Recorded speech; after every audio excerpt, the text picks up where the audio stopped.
दर्शकों, बहुत बहुत स्वागत है आप सभी का हमारे विशेष कार्यक्रम दिशा धाम में और आपके साथ मैं हूं निशा। दर्शकों, दिशा धाम एकमात्र ऐसा कार्यक्रम है जिसके साथ जुड़कर आप अध्यात्म की ओर अपने कदमों को बढ़ा सकते हैं, अपने जीवन में बदलाव ला सकते हैं। बदलाव लाने के साथ साथ अगर आपके जीवन में भी किसी तरह की कोई समस्या चल रही है या फिर कोई प्रश्न है जो आप हमारे कार्यक्रम के साथ जुड़कर पूछना चाहते हैं, तो वो भी आप कर सकते हैं। तो चलिए अपने विशेष कार्यक्रम की शुरुआत करेंगे और मिलकर स्वागत करेंगे गुरुमाँ तपेश्वरी नंदा जी का। गुरुमाँ, बहुत बहुत स्वागत है आपका। तो दर्शकों, आज का हमारा कार्यक्रम बेहद विशेष है। आज हम एक विशेष मुद्दे पर बात करेंगे और माता जी से कई प्रश्नों के उत्तर भी लेंगे। कार्यक्रम को शुरू करते हैं माता जी। आज मेरा सबसे पहला प्रश्न आपसे यही होगा, कुंडलिनी जागरण को लेकर। क्या कुंडलिनी जागरण हम सीधा सीधा कर सकते हैं या फिर इसके लिए भी कुछ करना पड़ता है? देखिए निशा जी, कुंडलिनी जागरण वैसे तो देखिए अपनी दैवी ऊर्जाओं को जागृत करने का एक विकल्प है, जिसको हम कुंडलिनी जागरण कहते हैं। कुंडलिनी जागरण यानी हमारी जो बैक बोन के नीचे टेल पॉइंट पर जो हमारी प्राण शक्ति स्थापित है, उसको जागृत करने का मार्ग कुंडलिनी जागरण कहलाता है। अब इसको जागृत हम कई प्रकार से कर सकते हैं। जैसे अभी निशा जी ने पूछा कि क्या हम सीधे सीधे कुंडलिनी जागरण कर सकते हैं या इससे पहले हमें कुछ करना चाहिए। देखिए, सबसे पहले जब भी आप किसी दैवी शक्ति को प्राप्त करना चाहते हैं तो उसके लिए आपके शरीर के अंदर वो भाव, वो चेतना होनी चाहिए, ताकि आप उसी प्रकार की शक्तियों को जागृत कर सकें जो आप पाना चाहते हैं, चाहे वह कुंडलिनी जागरण है या साधना सिद्धि होती है। लेकिन मैं यहाँ बता दूँ, कुंडलिनी जागरण से पहले आपके शरीर में जो प्राण ऊर्जा है उसको ऊर्ध्वगामी होने के लिए वो पावर चाहिए, जिससे वो आसानी से ऊपर की तरफ ऊर्ध्वगामी हो जाए। अब ऊर्ध्वगामी होने के लिए, जैसे अगर हम योग करते हैं या हम कभी भी कोई भी हैवी काम करते हैं, तो पहले हम बहुत आसान तरीके से अपनी बॉडी को फ्लेक्सिबल करते हैं। उसी प्रकार कुंडलिनी ऊर्जा को जागृत करने के लिए भी हमें जो हमारी थोड़ी थोड़ी सी एनर्जी जो हमारे शरीर में ऊर्जान्वित होनी चाहिए, चाहे वह हमारे भाव है, समर्पण भाव है, या हमारे शरीर की फ्लेक्सिबिलिटी। शरीर की फ्लेक्सिबिलिटी के विषय में इसलिए कहती हूँ क्योंकि जब आप कुंडलिनी जागरण के लिए बैठते हैं तो आपको घंटों घंटों की साधनाएं करनी पड़ती हैं। उसके बाद ही आपका कुंडलिनी जागरण होता है। हाँ, एक बात मैं और बता दूँ, एक तो हुआ हमारी साधनाओं के द्वारा हम कुंडलिनी जागरण करते हैं।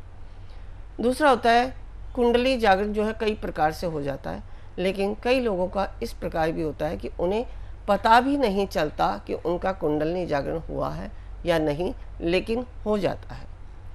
अब इसकी पहचान क्या है? कुंडलिनी जागरण की पहचान यही है, जैसे आपने बहुत सारे व्यक्ति देखे होंगे कि बहुत शांत, धैर्यवान इस तरह के होते हैं और उनके अंदर से जो ऊर्जा निकलती है वो बहुत ही सात्विक होती है। उनकी वाणी से निकला हुआ एक एक शब्द जो है पूर्णता की प्राप्ति आपको करवाता है। जो आप पाना चाहते हैं वो आपको मिल जाता है। तो इसके से छोटे छोटे लक्षण मैंने आज यहाँ बताई है, लेकिन विस्तार में यदि आप कुंडलिनी जागरण को सीखना चाहेंगे या इनके रिजल्ट को पाना चाहते हैं तो स्वयं से कुंडलिनी जागरण करना होगा। अब मैं ये बात बता रही थी कि आपको कि कुंडलिनी जागरण हमारा कई प्रकार से हो सकता है। बहुत सारे लोग होते हैं, यहाँ दुनिया है, संसार है, सबके अपनी अपनी जाति है, धर्म है, संस्कार है। उन्हीं के अनुसार उनके जो है अध्यात्म में जाने के मार्ग भी अलग अलग हैं। कुछ लोग होते हैं जिनको शास्त्र पढ़ने का बहुत ही ज़्यादा जिज्ञासाएं होती है उनके मन में कि वे शास्त्रों को ही पढ़ते रहते हैं। कुछ लोग होते हैं जो कर्म कांड ही करते रहते हैं, जैसे यज्ञ करना या कोई उपाय वगैरह करना, इस तरह के कार्य कहलाते हैं कर्म कांड। या भगवान के आगे बैठकर दिया बत्ती करना या उनको नहलाना धुलाना, ये कर्म कांड कहलाता है। इसके अलावा बहुत सारे लोग होते हैं जो ध्यान की अवस्था में ज़्यादा रहना चाहते हैं, जिनको ध्यान में ही आनंद की प्राप्ति होती है। और कुछ लोग ऐसे हैं जो जिज्ञासु होते हैं, वो जीवन में बहुत कुछ पाना चाहते हैं, लेकिन उनके लिए एक संशय बना रहता है कि हम क्या करें, कैसे करें और किस प्रकार से हम आगे बढ़ें जो हम देवी शक्तियों को प्राप्त कर लें। अभी बहुत सारे लोग ऐसे भी होते हैं जो सीधे सीधे ये कह देते हैं कि हमें कुछ सिद्धियां करनी है, जैसे काली की सिद्धि, भैरव की सिद्धि, इस प्रकार की सिद्धियां जो है, जो काल्पनिक सिद्धियां होती है, क्योंकि आजकल का जो समय चल रहा है वो यही है कि प्रत्येक व्यक्ति परेशान है और वह अपनी परेशानी और बाधाओं से दूर होने के लिए, यानी बाहर निकलने के लिए काली या भैरव की साधना करना चाहता है।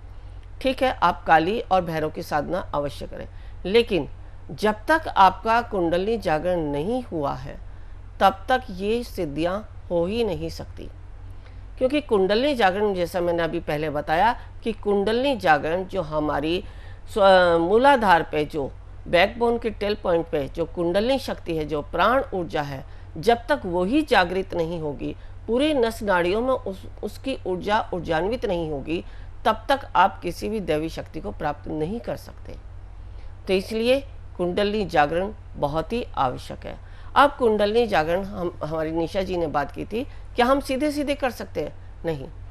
सबसे पहले साधना और सिद्धि। जब तक आपने साधना नहीं की, साधना सबसे पहले तो अपने शरीर को ही साधा जाता है। जब आपने अपने शरीर को साध लिया तभी वह जो है, जो भी कोई आप क्रिया करते हैं, साधना कहलाती है। साधना के द्वारा ही आप कुंडली जागरण की अवस्था तक जाते हैं। अब साधना में जो मैंने कहा कि अपने शरीर को साधना, जो हमारे शरीर में 7 चक्र होते हैं, 72,000 नस नाड़ियाँ होती हैं, उन सभी में हमारी सात्विक ऊर्जा या दैविक ऊर्जा का ऊर्जांतरण होना बहुत ही आवश्यक है। जब हमारा ये ऊर्जांतरण हो जाता है, सातों चक्र जागृत हो जाते हैं, तब हम कुंडलिनी जागरण की अवस्था तक पहुंचते हैं। अब एक बात और मैं बता दूं, सभी लोग कहते हैं कुंडलिनी जागरण, कुंडलिनी जागरण, लेकिन आज तक ये नहीं मालूम किसी को कि कुंडलिनी जागरण होता क्या है। मैंने बहुत सी जगह ऐसा भी देखा है जो सीधे सीधे कुंडलिनी जागरण के शिविर लगाते हैं और लोग वहाँ सीधे चले भी जाते हैं कि हमारा कुंडलिनी जागरण हो जाएगा। क्या वहाँ जाने से होता है? नहीं, बिल्कुल भी नहीं। क्योंकि बहुत सारे लोग यही होते हैं कि हमने ऐसे बहुत सारे शिविर अटेंड किए, हमें आज तक यही नहीं समझ में आया आखिर कुंडलिनी जागरण है क्या और उसकी जागृति कैसे होती है। तो कुंडलिनी जागरण के लिए आपको सातों चक्रों का भेदन करना।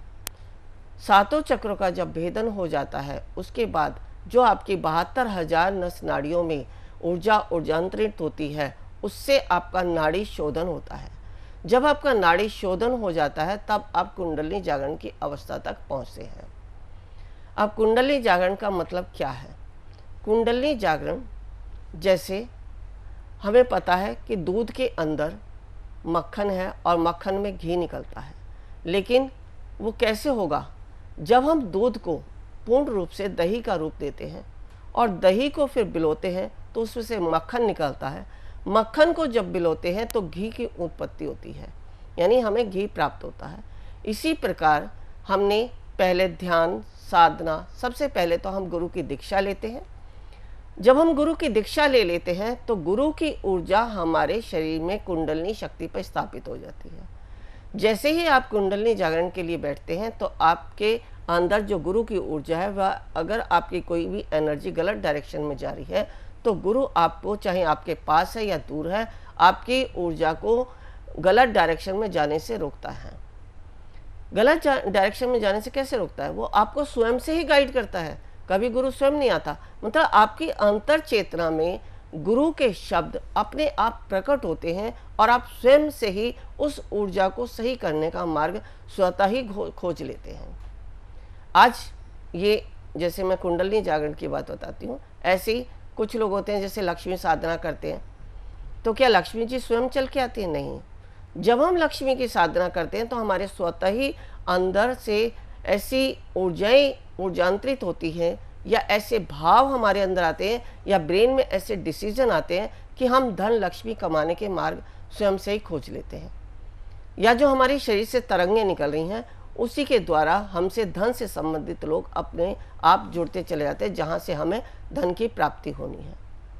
या कभी अगर हमने लक्ष्मी की साधना की और उसी से संबंधित हमने कोई पदार्थ या कोई यंत्र अपने पास रखा है, तो उस पदार्थ की ऊर्जा और हमारे शरीर से निकलने वाली ऊर्जा दोनों जब आपस में टकराती हैं तो वह डिवाइन में जो है फैलती हैं और डिवाइन से ही हमें धन के मार्ग अपने आप प्राप्त होते चले जाते हैं, हमें पता भी नहीं चलता।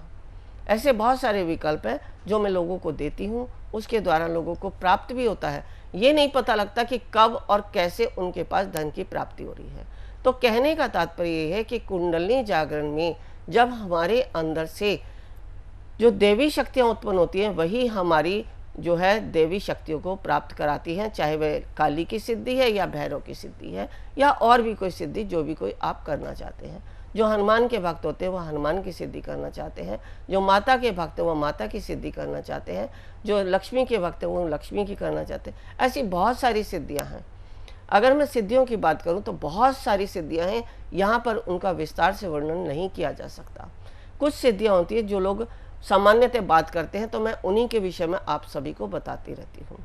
तो जिस प्रकार मैंने अभी बताया कि दही से हमने मक्खन निकाला, मक्खन से घी निकाला, उसी प्रकार जब हम गुरु से दीक्षा ले लेते हैं और गुरु की ऊर्जा हमारे अंदर स्थापित हो जाती है, फिर गुरु जो हमें मार्ग बताते हैं, जैसे मैंने पहले आपको बताया कि मुद्रा विज्ञान, जब हम उन मुद्राओं में बैठते हैं तो हमारे शरीर की जितने भी विकार हैं या जितनी भी हमारे शरीर की कमियां हैं या जो भी कुछ हमारे शरीर में खान पान है या हमारे रहन सहन का स्तर है, वो अपने आप ही परिवर्तित होने लग जाता है।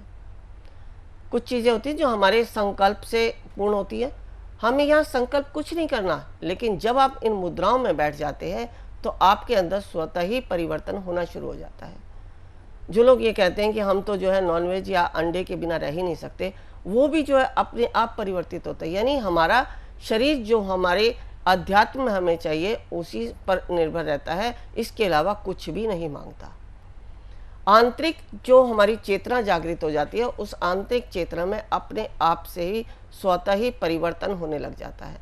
हमारा रहन सहन, हमारे बात करने का ढंग, हमारा व्यक्तित्व जो है इस मुद्रा विज्ञान से परिवर्तित हो जाता है। और जब हमारा व्यक्तित्व परिवर्तित हो गया और हमारे अंदर आंतरिक परिवर्तन आ गया, हमारा भोजन भी स्वच्छ हो गया, हमारा खान पान भी अच्छा, हमारा रहन सहन भी अच्छा है, हमारा व्यवहार भी अच्छा है, हम ध्यान की अवस्था में बैठते हैं, तो हम ध्यान की अवस्था से ही कुंडलिनी जागरण की अवस्था तक पहुंच सके। अब कुंडलिनी जागरण भी यही है, जैसे हमने हमारे शरीर का मंथन करना। हमारे शरीर में देखिए दैवी शक्ति भी है, असुरी शक्ति भी है, यानी बुराई भी है और अच्छाई भी है।